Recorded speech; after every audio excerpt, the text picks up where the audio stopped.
नमस्कार, न्यूज़ आप तक में आप सभी का स्वागत है। मैं हूं रोहित। आज वार्ड नंबर 1 और वार्ड नंबर 2 के काउंसलर्स द्वारा वार्ड नंबर 1 के जो कम्युनिटी हॉल है वहां पर एक अवेयरनेस प्रोग्राम चलाया गया। इस अवेयरनेस प्रोग्राम का ये उद्देश्य था ड्रग एडिक्शन, निमोनिया, टीबी जिसे हम ट्यूबरक्लोसिस कहते हैं, और सैनिटाइजेशन, इन सभी के ऊपर जो है ध्यान देते हुए इन सब के बारे में बहुत कुछ वहाँ पर बताया गया। और इसके साथ साथ अंडमान एंड निकोबार पुलिस और डायरेक्टरेट ऑफ हेल्थ सर्विसेज के तरफ से भी अवेयरनेस प्रोग्राम चलाया गया।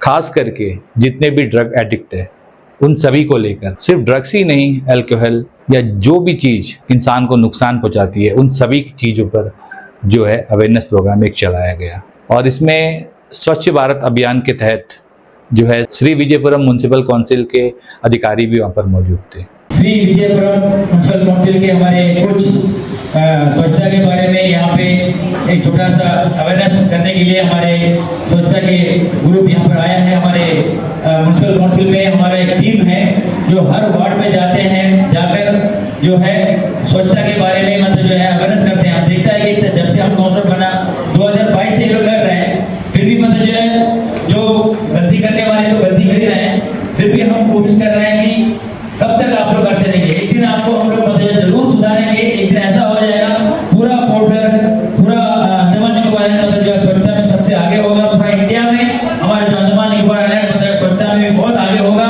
हर जगह हर लोग मतलब जो है अवेयरनेस के जरिए, इनके मेहनत के जरिए सब कुछ ठीक होगा। ये भरोसा के साथ हम इनको मंच पर इनका छोटा सा मतलब जो ये लोग मतलब अवेयरनेस का एक प्रोग्राम लेकर आए हैं। इनको मैं पहले मंच पर आमंत्रित करता हूँ। कृपया आप लोग मंच पर आए और इसका जो डेमोन्स्ट्रेशन आप लोग करके दिखाएं। हम यहाँ पे आए हैं, हम सब यहाँ पे बैठे हैं।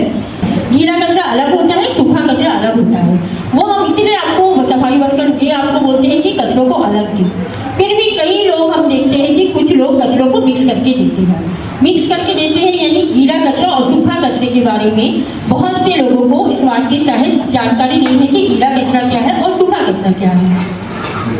तो हम अभी यही आपको विस्तार से बताएंगे। 3 दिन प्रतिदिन होगा। 3 दिन प्रतिदिन हमें अलग करना चाहिए। 3 दिन हमारे घर में होना ही चाहिए। अगर हमें बीमारी से दूर रहना है तो 3 दिन हमारे घर में होना ही चाहिए। वो 3 कचरा क्या है आज हम आपको विस्तार से बताएंगे। जो लोग जानते हैं वो बहुत ही अच्छा कार्य करते हैं, जो कचरों को अलग देते हैं, और जो नहीं जानते हैं वो आज से जान लें कि कचरों को आप कृपया करके सफाई वर्कर को ध्यान में रखते हुए, अपने वार्ड को, अपने एरिया को ध्यान में रखते हुए कचरों को अलग अलग दें। सभी अगर कचरों को अलग अलग देंगे तो कोई जगह पूरा बाहर नहीं आएगा, जिससे आपका ही वार्ड में इससे आपको ही लाभ मिलेगा, हमें नहीं मिलेगा। तो देखिए कचरा कैसे हो। 3 प्रकार का कूड़ा हम दिखाते हैं। सबसे पहले सूखा कचरा जिसे कहते हैं ड्राई वेस्ट, जिसमें आता है ये सारे आइटम हैं: पन्नी, plastic, bottle, thermocol, metals, rappers, सभी चीज़ों का रैपर्स, जूस के बॉटल, प्लास्टिक के बॉटल, जिसे हम सूखा कचरा कहते हैं। कितना तरह का आइटम होता है। अगर इन सबको एक साथ हम नीले डस्टबिन में रखते हैं तो वो एक सही जगह से उसका रीयूज होता है। अगर हम इसे सही से रखेंगे तभी वो रीयूज होगा, तो इसे हम नीले डस्टबिन में रखते हैं। ड्राई वेस्ट अभी हुआ वेट, जिसे कहते हैं गीला कचरा। इसमें क्या आता है? सब्जियों का छिलका। जब हम किचन में काम करते हैं, विशेष करके महिलाएं इसे देखें और समझें गीला कचरा क्या है। गीला कचरा सब्जियों का छिलका, फल का छिलका, आलू प्याज के छिलके, अंडे के छिलके, चाय की पत्ती, बचा हुआ खाना, मीट मछली जो भी है वो है गीला कचरा। गीला कचरा का मतलब ये नहीं है कि आप इसमें पानी डाल के रखते हैं। मेरा नाम डॉक्टर है। मैं पहले जीवीपत हॉस्पिटल में 10 साल काम किया। As deputy director of family welfare retire हुआ। रिटायरमेंट के बाद हम जो है नशा मुक्त भारत इसमें ज्वाइन किया है। हम लोग जो है थ्रू आउट द ईयर साल भर नशा मुक्त भारत का एक प्रोग्राम में काम करते रहता हूँ। मेरा जो आज का जो स्पीच है, स्पीच देने का पहले एक बात बोलना चाहता हूँ कि जब हम लोग स्कूल में प्रोग्राम करता हूँ तब तो हो जाता है, लेकिन जब बाहर में प्रोग्राम करता हूँ, कोई पंचायत में कि कोई कम्युनिटी हॉल में, तो वहाँ का जो काउंसिलर है, प्रधान है, वो लोग हमेशा आनाकानी करते हैं या करता भी है तो लोग जो है 10-20 से ज़्यादा नहीं होता है। आज जो है यहाँ का जो श्री सोमेश्वर राव जी और शाहुल हमीद दोनों काउंसिलर जो एक बहुत ही सराहनीय काम किया है। हमको बहुत खुशी हो रहा है कि इतना सारा गैदरिंग, इतना सारा अरेंजमेंट किया है, तो एक्चुअली दे नीड्स अभिनंदन। तो मैं चाहता हूँ कि ये दोनों काउंसिलर को उत्साहवर्धन के लिए एक जोरदार तालियां हो सकता, क्योंकि मेरा जो काम है ये awareness programme throughout year करता हूँ। और आज जो प्रोग्राम मैं देख रहा हूँ, शायद मेरा ये जो आफ्टर रिटायरमेंट जो 2 साल का प्रोग्राम है, इसमें आज का प्रोग्राम जो है बेस्ट है। इतना कोऑपरेशन अगर काउंसिलर से और बाकी प्रोग्राम से मिल जाएगा तो मेरा पूरा उम्मीद है कि साउथ अंडमान जल्दी जो है 1-2 साल में नशा मुक्त हो जाए। देखिए, नशा एक बहुत ही बुरा चीज़ है, सबको मालूम है। इसमें कोई ऐसा नहीं है कि नशा जो करता है वो ये सोच के करता है कि नशा अच्छा चीज़ है, ऐसा नहीं है, सबको मालूम है। लेकिन हम लोग का मकसद क्या है, जैसे कि एक तलवार अगर घर में काफ़ी दिन से पड़ा रहेगा तो उसमें जंग पकड़ लेगा। तो अगर वो तलवार को आपको इस्तेमाल करना है तो उसको सफाई करके उसमें दोबारा चमकाना है।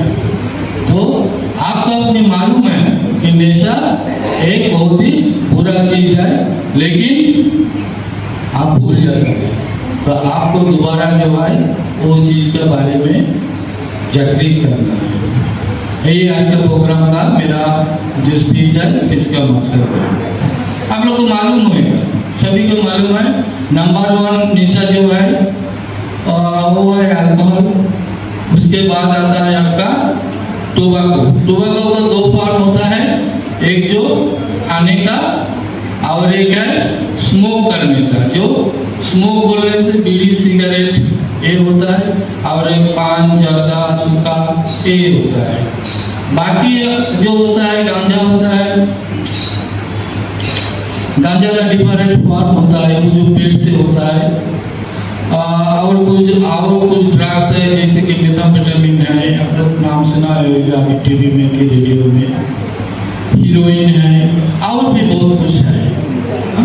कॉमन जो मिसयूज यहाँ होता है टीनेज बच्चे में बोलने से, जिसका टीन बोलने से 11 साल से 19 साल का बीच में, वो है कफ सिरप, कुछ टैबलेट जो पेन किलर का हिसाब से यूज होता है, उसको बहुत मिसयूज होता है। कुछ थिनर्स है, इस तरह भी मिसयूज होता है। तो इससे नुकसान क्या होता है, सबको मालूम है। नुकसान ये होता है कि अगर आप शराब का नुकसान बोलता हूँ, तो शराब से क्या होता है मालूम है, आपको सभी को मालूम है। शराब ज़्यादा पीने से आपको लीवर डैमेज होता है। ऐसे तो सर से पैर तक, फ्रॉम हेड टू फुट, हर ऑर्गन इसमें इन्वॉल्व होता है। आपके लिए एक ही बात जरूरी है, शराब बुरा चीज़ है। शराब पीने से लीवर खराब होता है, उससे आपको मौत भी हो सकती है। साइंस क्या होता है, तो आपको काफ़ी टाइम तक 2 हफ्ते से ज़्यादा काफ़ी और बलगम निकलेगा। हो सकता है बलगम में खून भी लगा रहेंगे। फिर आपका अचानक से काफ़ी ज़्यादा वजन घटना, वेट लॉस होना, मतलब एक महीने या 2 महीने के पीरियड में 10 to 15 kg कम होना, और रात को बुखार आना, रात को पसीना आना, सिर्फ रात के टाइम में टेम्परेचर बढ़ना, और पूरा बदन में वीकनेस रहना, फैटिक जो बोलते हैं, थकान रहना। तो ये सब जनरल सिम्टम्स है जो टीबी, मतलब ये सिर्फ टीबी का है। और टीबी सिर्फ लंग्स में नहीं होता है, टीबी आके आपका पूरा बॉडी में कहीं पे भी हो सकता है।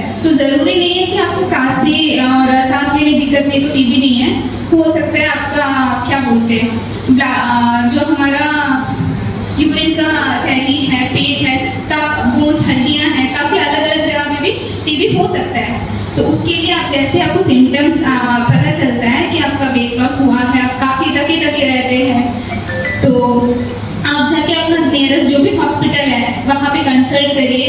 तो वहाँ पे काफ़ी अलग अलग जांच होगा जिससे आपको पता चलेगी कि आपको टीबी हुआ है। जैसे कि ब्लड टेस्ट करेंगे और आपका अगर कफ निकलता है तो स्पूटम बलगम का जांच करेंगे, छाती का एक्सरे करेंगे, जिससे पता लगता है कि आपको हुआ है या नहीं।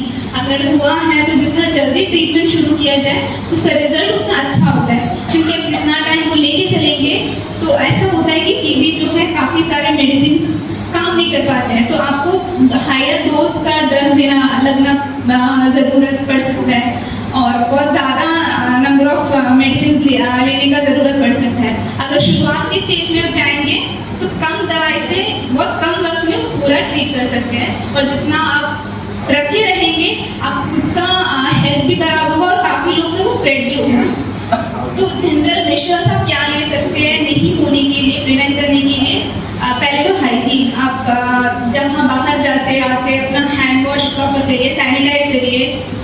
और जब भीड़ भाड़ वाली जगह में, स्पेशली हॉस्पिटल्स में, कोई भी मास्क नहीं पहनता है, जो भी पब्लिक आता है कोई भी नहीं पहनता है, तो पता भी नहीं लगता है कि टीबी किसको है किसको नहीं है। तो सभी को मास्क पहनना ज़रूरी है, इररेस्पेक्टिव कि उनको टीबी है या नहीं, क्योंकि आपको नहीं पता है कि वहाँ कितना बैक्टीरिया वायरस में एक्सपोज होता है। तो मास्क पहनना बहुत ज़रूरी है सभी भीड़ भाड़ जगह पे और स्पेशली हॉस्पिटल्स में। और वही सैनिटाइजेशन बहुत इम्पॉर्टेंट है। और जो घर में जो है खिड़की दरवाजा हर टाइम बंद रखते हैं आजकल, वो बहुत गलत है, क्योंकि वेंटिलेशन नहीं हो पाता। घर के अंदर अगर आप सपोज बाहर से कोई आता है, वो खांस के चीख के जाता है, तो वो घर के अंदर की हवा में रह जाता है, बाहर जाने का रास्ता नहीं रहता है, तो वो बहुत ज़रूरी है। और आप जितने भी लोग यहाँ बैठे हैं, लाइफ में कभी ना कभी ऐसे पॉइंट आया होगा जब आप टीबी का जो बैक्टीरिया है उसके सामने एक्सपोज हुआ होगा, बट क्योंकि हमारा जो इम्यूनिटी डिफेंस सिस्टम अच्छा है तो सभी लोग को टीबी नहीं होता है। ऐसे लोग को होता है जिनकी इम्यूनिटी वीक है, स्पेशली बच्चे, बूढ़े, जिनको शुगर प्रेशर वगैरह है, जिनका जो नशा करते हैं, जैसे दारू पीते हैं, उनका इन जनरल इम्यूनिटी बहुत वीक रहता है, तो उनको टीबी होने का संभावना ज़्यादा रहता है। और गवर्नमेंट का एक प्रोग्राम भी है निक्षय पोषण योजना, जिसपे जो है जो टीबी पेशेंट्स हैं उनका बहुत अच्छा प्रोटीन डाइट के लिए 1000 रुपये मंथली फंड करते हैं गवर्नमेंट, ताकि वो अच्छा फूड लेके, जैसे अंडा, दूध, जो प्रोटीन रिच फूड है वो लेके खा सके। इंडिया में एक स्टिग्मा है टीबी आइटम से दूर रहना है, उनका साथ प्लेट नहीं शेयर करना, उससे नहीं फैलता है टीबी। अगर सही प्रिवेंटिव मेजर्स लेंगे तो जो अगर आपका आसपास भी जो रहते हैं उनसे आपको टीबी नहीं होगा, और सही टाइम पे जांच करेंगे, रोज हिचकिचाएंगे नहीं बताने के लिए और जानने के लिए। मैं इससे पहले साइबर सेल में था, तो थोड़ा सा उस पर टच करते हैं, क्योंकि वो बहुत जन को अनटच है। वीडियो हम देखते हैं, यूट्यूब पे देखते हैं, रील्स हमारा आता है, ये सब चलता है, लेकिन कुछ टिप्स बताऊंगा बेसिक्स जो आपको काम आएगा, आपको ऑनलाइन सेफ रखेगा। देखिए, साइबर बहुत बड़ा सब्जेक्ट है, अगर मैं डिटेलिंग में जाऊँ तो 3-4 घंटे लग जाएगा। अब मैं उस पर टेक्निकलिटी में भी जाऊँ तो मान लीजिए ऑनलाइन फ्रॉड्स है, ईमेल हैकिंग है, स्पूफिंग है, आइडेंटिटी थेफ्ट है, रैंसमवेयर है, मॉलवेयर है, साइबर स्टॉकिंग है, साइबर बुलिंग है, डिनायल ऑफ सर्विस अटैक है, क्रिप्टो जैकिंग है, जंप जैकिंग है। अब नंबर ऑफ गिनती जाएंगे, पर मैं आपको अगर ये टेक्निकल वर्ड्स समझाऊंगा तो मतलब टाइम वेस्ट समझिए। एंड ऑफ द गेम ये है कि कुछ बेसिक स्टेप्स बताऊंगा जो आपको नहीं करना है, जिससे 100% तो नहीं 90% सेफ हो जाएंगे आप। देखिए, कोई भी चीज़ है, जब तक साइबर फ्रॉड्स का एक सिंपल सा एग्जांपल बताता हूँ मैं।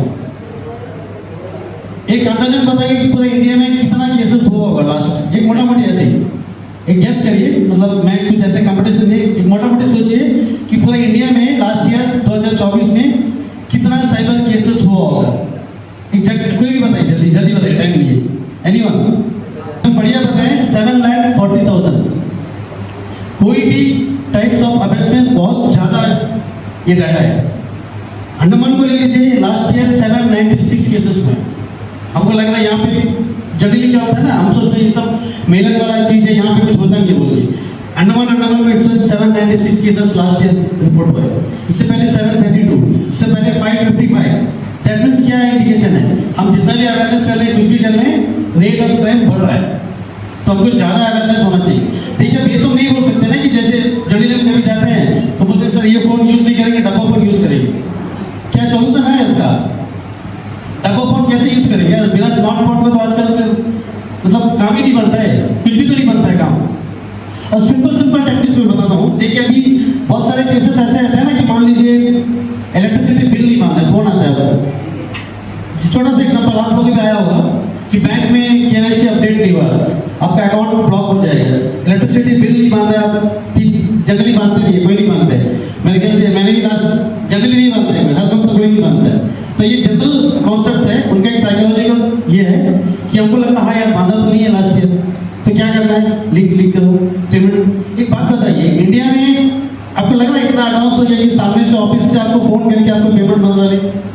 आप बैंक चला जाओ, इलेक्ट्रिसिटी ऑफिस चला जाओ, 10 टेबल घूमना पड़ेगा हमको, कभी ये काउंटर, कभी वो काउंटर, कभी वो बिल्डिंग, ये बिल्डिंग। तो थोड़ा सा कॉन्सेप्ट सोचिए कि इतना सामने से एडवांस नहीं हुआ है कि हमको सामने वाला खुद ही फोन करके आपको इतना सेवा दे दे। अगर फोन भी आएगा तो आपको बोलेंगे जाके फिर जो भी कैश है उसको ठीक कर दीजिए। ये नहीं कि लिंक क्लिक कीजिए या आप इसमें फॉर्म फिल कीजिए, ऐसा कभी नहीं बोलेंगे आपको। एक सिंपल सा एक चीज़ है, मान लीजिए आपको कैश मिल रहा है, कहीं बोला आपका लॉटरी लग गया, कुछ लग गया है, आपको इतना अमाउंट मिल रहा है, फलाना ये करना है बोलिए। इसमें एक छोटा सा बात है, एक चीज़ बताइए, अगर आपको कैश लेना है, ऑनलाइन कैश लेना है मेरे को, ठीक है, मैं हमको कैश 100 रुपये से रिसीव करना है, तुमको क्या करना पड़ेगा? या 24 रुपये से हमको कैश रिसीव करना है, तो हमको क्या करना पड़ेगा सो जाए हमको कैश रिसीव हो जाए? बताइए कोई। OTP आएगा। और भाई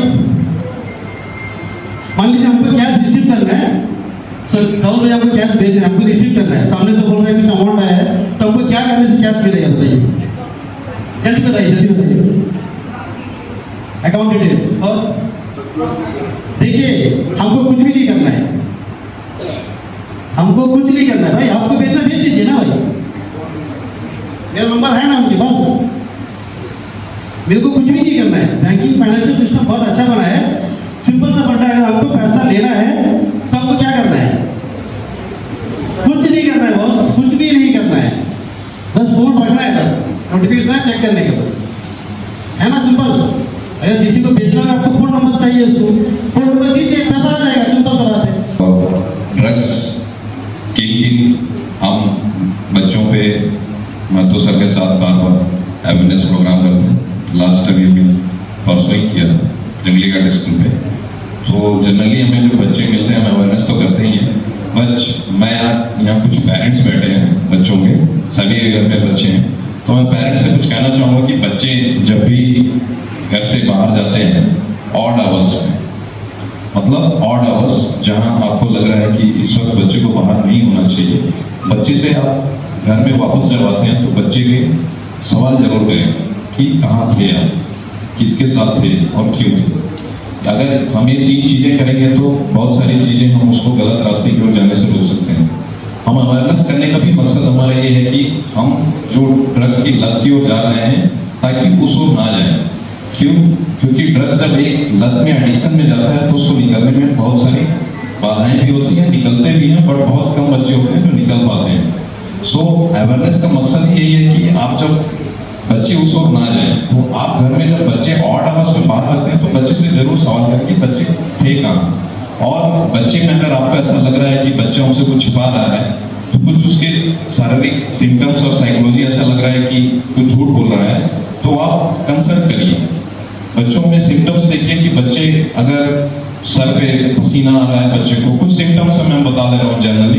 बच्चे अगर जो ड्रग्स अभी रिसेंटली जो ले रहे हैं मैन्युफैक्चर्ड ड्रग्स, जो बाहर में चोरी छिपे कहीं से अगर पी रहा है बच्चा, पहले बात तो अगर वो पीता है, आपको जानकारी आता है तो तुरंत किसी को, पुलिस वाले को बताएं, चाहे लोकल लेवल में थाने में हो, चाहे कहीं हो, चाहे हमारा हेल्पलाइन नंबर है, ये जो स्टैंडिंग में लिखा हुआ है, 2 नंबर है, एक मोबाइल नंबर है और एक 112 है। आप किसी पे भी कॉल कर सकते हैं। मोबाइल जो हम मेरे पास में ही रहता है, 24 आवर्स ओपन रहता है, इसको मैं ही रिसीव करूंगा। मोबाइल नंबर पे आप डायरेक्ट करेंगे तो 112 में भी करेंगे तो मेरे पास ही कॉल आ जाएगा, वो फॉरवर्ड होकर हमारे पास आ जाएगा।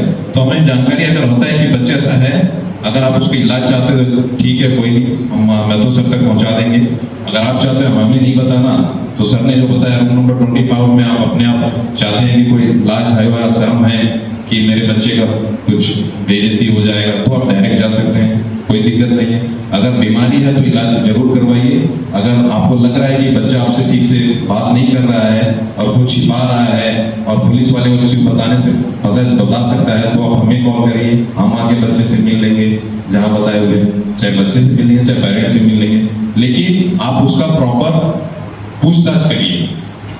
ऐसे बहुत सारी चीजें हुई हैं कि बच्चे घर में ऑड आवर्स में बाहर रहते हैं और पेरेंट्स को नहीं पता चल रहा है। हमारे पास ऐसे बहुत से इंसिडेंट्स आए हैं, बहुत सारी घटनाएं हमने देखा भी है।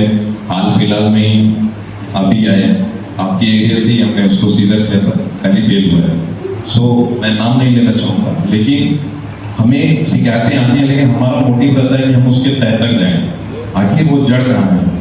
तो आपको जब भी पता चले तो हमें सूचित करिए। और दूसरी चीज, अगर आपको मालूम है कि ये ड्रग्स है, वैसे ड्रग्स सभी मैं जानता हूँ कि सबको पता चल मालूम होगा कि ड्रग्स कौन कौन से आइलैंड में है। एक तो हमारा गांजा और मेथाम्फेटामाइन जो बीच बीच में सीजर होती है हमारी, तो जिसको बच्चे पत्थर के नाम से बोलते हैं, अक्सर पत्थर करते हैं। तो आप लोग अगर ऐसा लगता है वाइट में होगा, केमिकल फॉर्म है, मैन्युफैक्चर्ड ड्रग से हो, तो अगर आपको ऐसा सूचना मिल रहा है तो आप हमें बताएं। नहीं बताते हैं तो लोकल स्टेशन, हमें नहीं जहाँ दूर लगता है तो हमारी फोन नहीं लगती है तो लोकल पुलिस स्टेशन में बता दें, सर रिस्पॉन्ड कर देंगे। सर से अगर नहीं होगा तो हमें बता देंगे, कहीं अगर उनके जुडिक्शन से बाहर है तो हम उनको देख लेंगे। तो लेकिन ट्रैक डाउन करना बहुत जरूरी है। और 4-5 चीजें आप याद रखिए, आपको पता चल गया है कि ये ड्रग्स है तो तुरंत सूचित कर दें। अपने पोजीशंस में, लीगल पोजीशंस ये है कि ड्रग्स का अपने पोजीशंस में कोई भी सामान रहेगा तो आप पे ही केस होगा। लीगल पोजीशन ये है, पोजीशंस में नहीं होना चाहिए ड्रग्स का। और आपको पता चल गया है कि ये व्यक्ति ड्रग्स लेके आपके एरिया में बेच रहा है तो आप इसकी सूचना दे सकते हो। लेकिन अगर ये व्यक्ति कहीं बाहर चला गया है और कोई वो पार्सल मंगा दिया है आपके माध्यम से, कोई कुरियर वाले के माध्यम से, चाहे किसी माध्यम से, और वो आपके आस पड़ोस में रहता है और आपको फोन करता है कि मेरा पार्सल आ गया, आप थोड़ा रिसीव कर लीजिए। आपको डाउट है तो आप उस पार्सल को रिसीव ना करें, उसको बता दें फोन में कि भैया मैं नहीं लूँगा, आप अपना आकर ले लीजिए। क्योंकि ऐसा होता है कि पेडलर्स अक्सर ये करते हैं कि उसके ऊपर नजर रहती है, पुलिस हम लोग नजर रखते हैं, चाहे लोकल थाने वाले चाहे हम लोग नजर रखते हैं। वो हमसे बचने के लिए क्या करते हैं, नए नए लोगों को ढूंढते हैं ताकि पुलिस को शक ना हो। अगर आपको ऐसा डाउट है कि कोई व्यक्ति आपके एरिया में है, ऐसे काम कर रहा है, तो हमें सूचना दें, हम उसको ट्रैक करेंगे कि वाकई वो उसमें इन्वॉल्व है कि नहीं है। ऐसे बहुत से केसेस हैं जो लोगों के माध्यम से हमें पता चला और पकड़े भी हैं। हमें आप लोगों से ही जानकारी मिलती है आधी से ज़्यादा, और कुछ तो जो बहुत साथी रहते हैं उनको तो फिर हम पकड़ते ही हैं।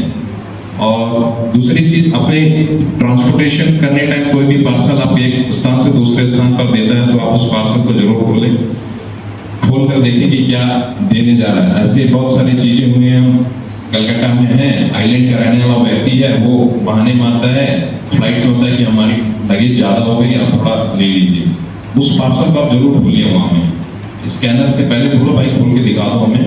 और साथ ही साथ हमें भी सूचना रहता है कि फलाना पेडलर बाहर है, हम उसको वॉच पे रखते हैं। जब वो आता है तो क्या करता है कि वो निकल जाता है और पार्सल दूसरे हाथ से निकल जाता है। जब हम पे खबर लगती है तब तक वो एक दूसरे स्थान से सरक गया होता है, ट्रांसपोर्ट कर दिया होता है। तो पार्सल ऐसे चीजें जब आती हैं तो आप उसको ओपन करके देखिए, और नहीं है तो उसको बोलो भाई अपना ले जाओ, मैं नहीं ले जाऊँ। सीधी सी बात। अगर आपको विश्वास नहीं है कि इस व्यक्ति पे, आप ना पार्सल मत लीजिए। चौथा चीज, आपको पता चल गया है कि कोई भी व्यक्ति जो गलत चीजें में इन्वॉल्व है, कुछ गलत चीजें आपसे पैसे वगैरह पूछता है, तो आप उसको फाइनेंशियल एड भी नहीं देना है। अगर आप फाइनेंशियल एड दिए, मान लीजिए आपने वेल एंड गुड विश में आपने उसको पैसे दे दिए और उसका मिसयूज करके कुछ गलत आइटम्स मंगा लिए, और बाद में जब उससे पूछताछ होती है तो फलाने व्यक्ति ने पैसे मुझे दिए थे, तो बाद में पता चलता है कि जांच में कि उसमें भी उसको कुछ शेयर मिलने का था।